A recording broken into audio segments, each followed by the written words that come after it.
Hi, boys and girls. I am going to move on in the Doll People to chapter 4. Do you remember where we left off in chapter 3? Annabelle had just announced that she's going to go looking for Auntie Sarah, which didn't seem to make Mama, Papa, or Nanny happy. But remember Uncle Doll's response? He actually said he was going with her. So let's see what happens. So here we are in chapter 4 called Hello Fun Crafts. Kind of a strange title. Annabelle stared at her uncle. You are? She said at last. Yes. But why? I just am. Me too, said Bobby. Mama put her hand over her heart. I insist on only one thing, said Uncle Doll, that we go tomorrow night. It's too late to leave now. The Palmers will be up soon. We must leave when we have plenty of time to get down the stool, and more important, to get back up the stool when we return. And so it was settled. Mama, Papa, and Nanny were very frightened, but Uncle Doll had a private chat with them. Annabelle couldn't hear what he said to them, but when the chat was over, they agreed, unhappily, that Annabelle and Bobby could go with Uncle Doll. Annabelle was jubilant. What do you think jubilant means? Think about that for a second. Think about the context of the story. What would it be? Would it be sad? Or would it be happy? Yeah, in fact, it's actually very happy. But how was she ever going to manage to wait during the whole long next day until the Palmers went to bed again? She did manage, of course, even though she was sure it was the most boring day of her entire life. The only vaguely interesting thing that had happened was that just after lunchtime, a delivery truck pulled into the Palmers' driveway. The doorbell rang, and through Kate's open window, Annabelle heard Grandma Catherine say to the delivery person, just in time. Her birthday is almost here. I have to hide this before she sees it. A moment later, the front door closed. Not long after that, Annabelle heard Grandma Catherine come puffing up the stairs, heard a thud, the sound of another door open, of something being slid along the floor of the door, then being closed.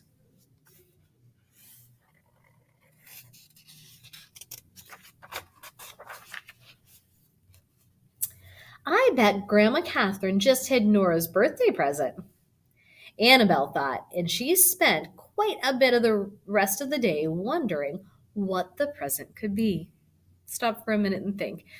We already met Nora. Remember, she played Rancher Family inside the dollhouse? What would a girl like Nora want? Remember, she's younger than Kate, who owns the dollhouse. What would she want? By the time Kate went to bed that night, though, Annabelle had stopped thinking about the present. All she wanted was for Kate and the rest of the Palmers to fall asleep and for the deepest night to descend. When it did, Annabelle ran to the front of the dollhouse and looked across Kate's room. She could just make out the captain at the foot of Kate's bed. I think he's asleep, Annabelle whispered to Uncle Doll. I hope so, Uncle Doll replied nervously. Are you ready? Annabelle asked Bobby and her uncle. They nodded. Well, then, this is goodbye, said Annabelle to the rest of her family. Only for a few hours, said Bobby, but Mama and Papa and Nanny looked as though they might never see the explorers again. We'll be back by 4:30, promise, Uncle Doll. Mama swallowed hard. Nanny turned away. Radio, said Papa. Annabelle jumped from the parlor down to the stool. At the edge of the top step, she knelt, turned, and slid backwards over the next step, landing with a small thump. Bobby and Uncle Doll followed her. A few minutes later, they were all sprawled in a heap on the floor.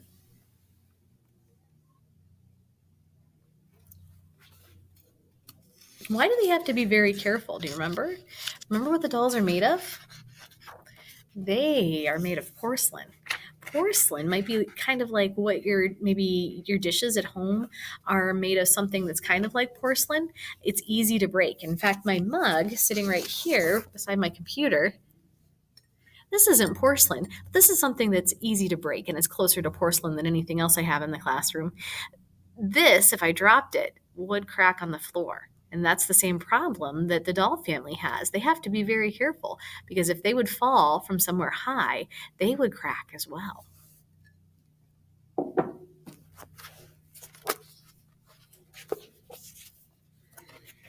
Now, let's see where we were.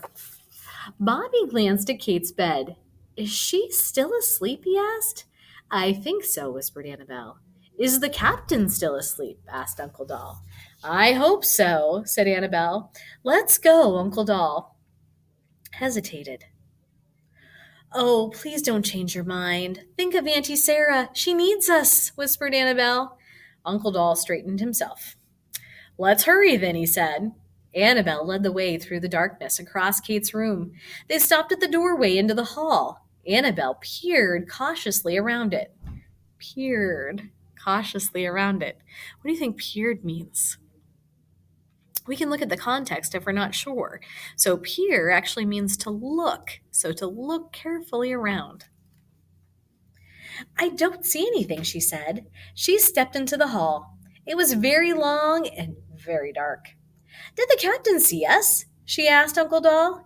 I don't think so. Then let's start looking. Remember, we can't call for Auntie Sarah, said Uncle Doll. Someone might hear us. All we can do is search. Why can't they call for Auntie Sarah? Yeah, if you said because they would be heard, and dolls should not be walking around or be heard, that would be a problem. Remember, they run a risk of ending up in doll state, or worse yet, permanent doll state. So they have to be very, very careful.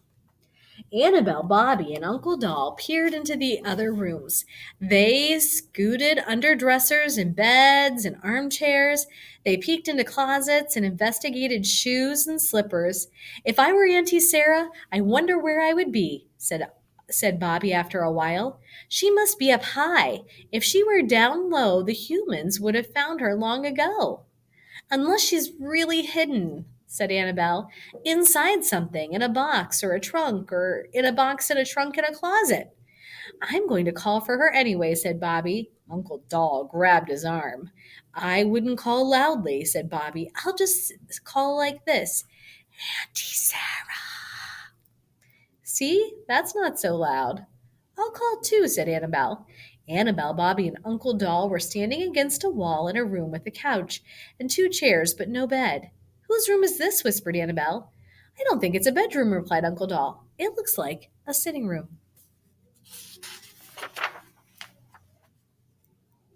Good. We can call a little more loudly in here, said Bobby. Auntie Sarah! Annabelle and Bobby called. Auntie Sarah! Auntie Sarah! Hey, said Annabelle. Did you hear something? Yes, it sounded like a voice, exclaimed Uncle Doll. Listen. After a moment, Annabelle heard the voice again. Help, it called. Help, help. And then, help, cried another voice. Help us. Uncle Doll, said Bobby, does that sound like Auntie Sarah to you? Uncle Doll shook his head. It isn't Auntie Sarah. She's with some.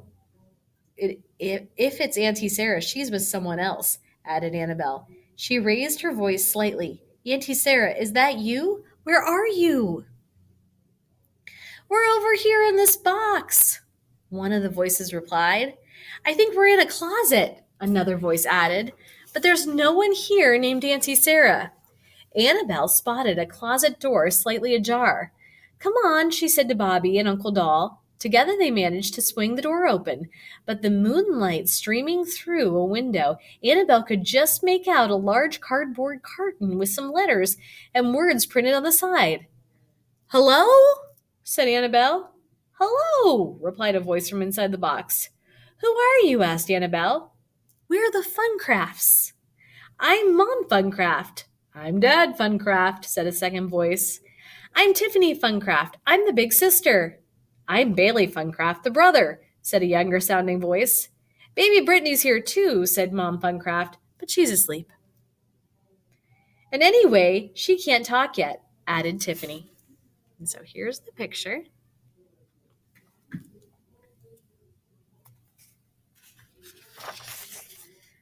Who are you? Asked Dad Funcraft. And who's Auntie Sarah? I'm Annabelle Doll, said Annabelle, and this is my brother Bobby and my uncle. Auntie Sarah is my aunt, Uncle Doll's wife. She's been missing for decades. We thought we would look for her tonight. Annabelle's voice trailed off. She was trying to read the words on the side of the box. Funcraft doll and dream house set model 110. Includes plastic dream house, doll family, all furniture and snap-on clothes and parts pictured on front. Not recommended for children under 3. Bobby, Uncle Doll, said Annabelle in a loud whisper. Another doll family is inside that box. I wonder which doll maker made them and how long it took them to travel across the ocean, said Bobby.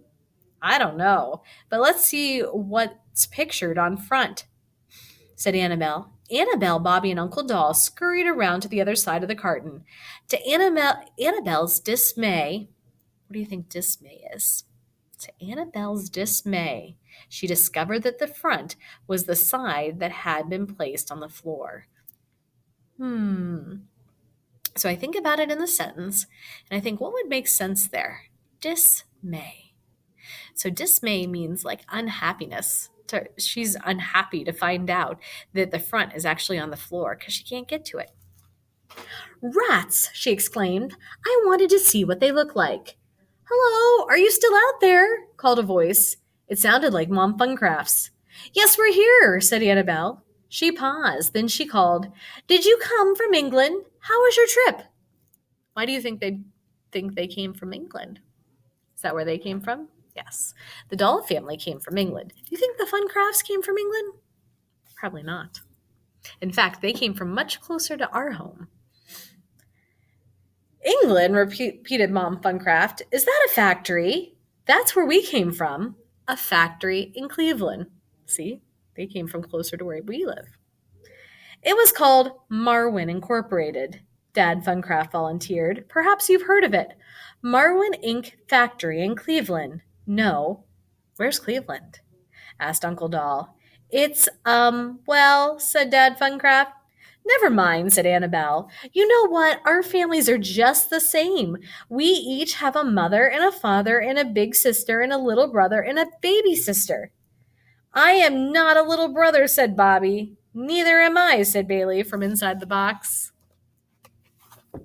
Does sound pretty similar. Plus, Bobby went on indignantly, we have an uncle and an auntie and a nanny. What do you think indignantly means? So Bobby had just said, I am not a little brother. And then he says, plus we have an uncle, an auntie, and a nanny. Think about that for a second. He doesn't like to be classified as a little brother. We have a cat, said Tiffany. Her name is Kitty. Kitty Funcraft. A cat, exclaimed Annabelle. Is she alive? Of course not, said Tiffany. She's a toy animal. Annabelle breathed a sigh of relief. She wondered if Tiffany looked like her. Annabelle decided she did. All dollhouse dolls must look pretty much the same. Tiffany wouldn't have green paint on her head from a long ago accident involving a paint box, as Annabelle did. And she would be clean and sparkly and new, her china skin smooth and uncracked, her clothes bright, not yet faded, but otherwise Annabelle thought she and Tiffany must look the same. When are your birthdays? Asked Annabelle. What kind of toys do you have? Asked Bobby. Excuse me, said Mom Funcraft, but before we answer your questions, do you think you could get us out of this box? And that's where we'll stop. You can see, oh, my hand is over it. Let me move it. There's Uncle Doll. And there is Annabelle and Bobby. See Bobby right there? All right. I will stop there. We'll pick up next time. I hope you enjoyed the story. Bye for now, friends.